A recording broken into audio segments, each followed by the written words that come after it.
I've always been a competitive person, involved in sports like soccer, tennis, and baseball. I worked so hard in school to get the best grades and finish first on any assignment or test. And in everything I did, I excelled. I probably was the best. And then I turned 6. And that's when I started Cub Scouts.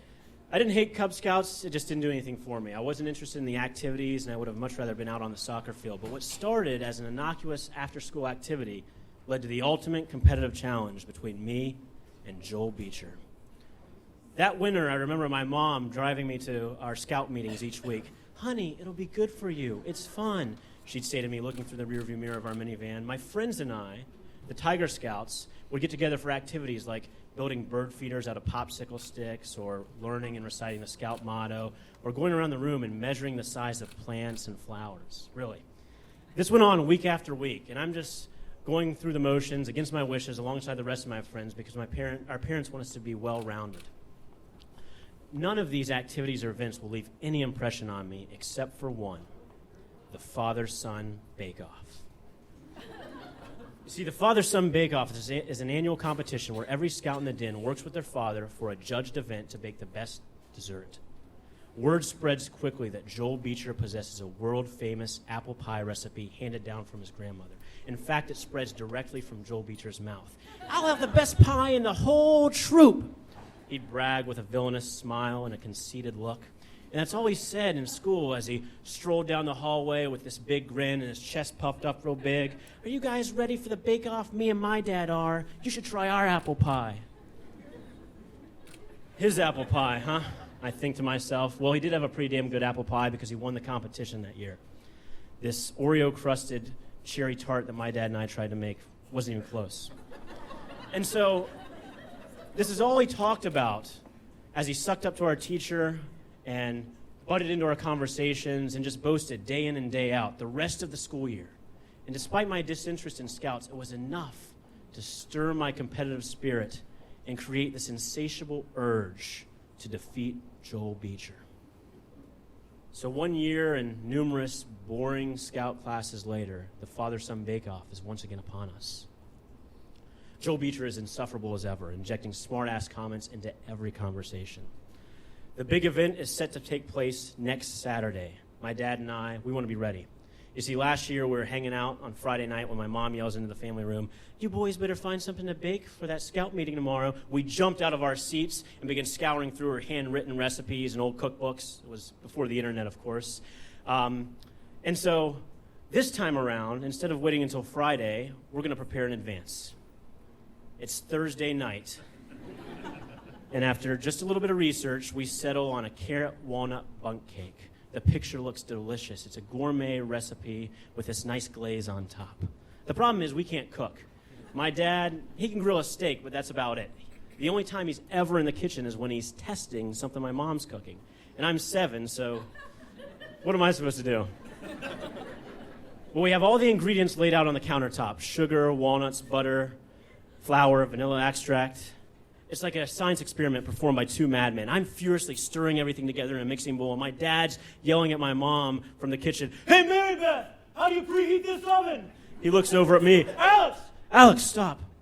We forgot to put eggs in that mix. So I walk over to him, still stirring everything furiously, and I put the mixing bowl in front of him. He cracks 2 eggs on the side of it and drops them into it, but he gets shells in there accidentally. So I keep mixing it together, and he stops me, and now I've got the mixing bowl into his eyeballs, and he's got his hands in there trying to get these eggshells out, and every time he gets them up to the top, they fall back in. And I'm wearing down now, and I say, "There's no way Joel Beecher and his dad are doing this." We're suspicious that Joel and his dad, Joe, are actually baking the pie. In fact, our whole class thinks this. We finally get that bundt cake into the oven, and after 40 minutes, my dad decides it's time to pull it out. He opens the oven door, and smoke billows out, filling the entire kitchen. The smoke detector begins blasting in our ears. And he's getting this cake out, and he's holding a cake pan, juggling in his hands like it's a hot potato, almost burning through his oven mitts. Rightfully so, he puts it on the countertop, and we notice it's burnt to a crisp. My dad looks over at me with sweat dripping down his face and a furrowed brow. Just imagine Joel and his dad kicking back in recliners, drinking Coke and watching movies, while his poor grandma labors in the kitchen. We're exhausted mentally and physically, but we have to start over again. The second time around isn't any easier. We're spilling flour all over the kitchen, getting the cake mix everywhere as we try to put it in the pan. We finally get into the oven once again, and this time after 15 minutes, my dad looks at his calculator watch, and he decides, okay, we should probably get it out. We've made the cake somehow.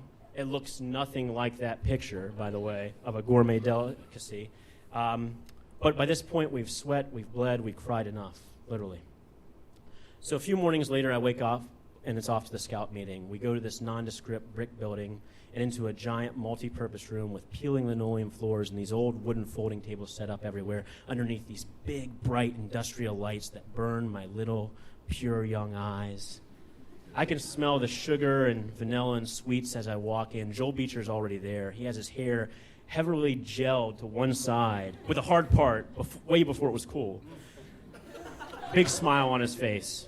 I set the bunk cake down on one of those folding tables, and we're all scurried off into a side room for our daily activity while the parents begin tasting and judging each of the desserts. After 30 agonizing minutes on stamp collecting, we line up to head back into the main room. We're tiptoeing among our way, and you can see the pies and the cakes on the tables in the distance. I hold my breath with anxiety. I know I have no chance, but I demand sweet justice over Joel Beecher's tyranny within this competition. And as we edge closer and closer, I hear my friends begin to whisper. I get up on my toes, I squint my eyes, and I look out into the distance, and I see our cake, and in astonishment, a giant blue ribbon right next to it. Is this a mirage? I look over at my dad in the corner, and he's still sweating. I don't know if it's from the industrial lighting or the strenuous activity in the kitchen a few nights before, but he has a big smile on his face, too. We did it. Well, not quite.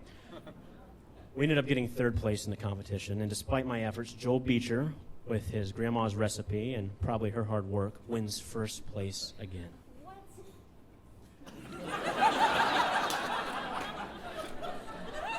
It didn't matter. I was thrilled. At this point, the competition wasn't just against Joel Beecher. It was against my own expectations. And sometimes in life, there are things that we just hate doing. And, you know, there are failures that we have to overcome. And there are guys like Joel Beecher who just put every success in our face, no matter how minute, that we have to get by. And at this point, I realized, you know, if we try our best, sometimes we walk away proud and surprised at the outcome. Plus, my dad, he tried their apple pie, and he didn't even like it.